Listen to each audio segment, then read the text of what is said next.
Okay, a carbon-14 question. 99.78 has decayed, so basically how much is left?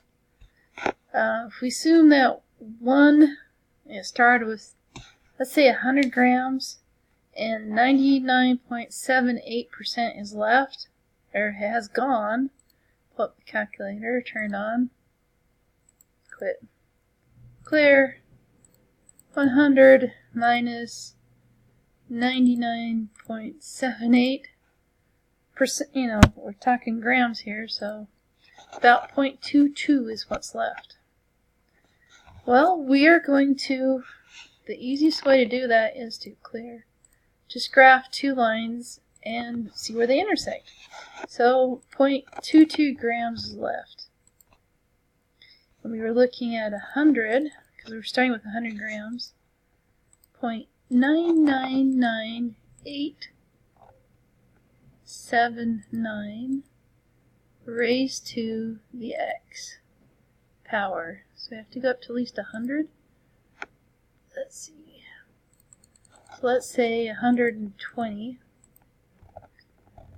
Graph. Oh, this is not going to be anywhere near enough. We need to go at least 50,000, not 7. So, window, we need to go, I don't know, 50,000? And I'm just going to, I think I can hit 0. That turns the scale off on the bottom. Yeah, so it's just a line.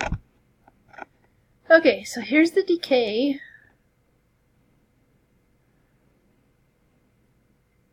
And then the 0.222 is not even here. So let's try the window out at 5,000. How about 50,000? There you go. Exponential decay.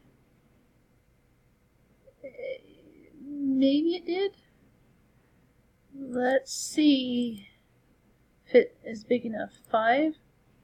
First curve, yes. Second curve, yeah. Best guess, 49,000.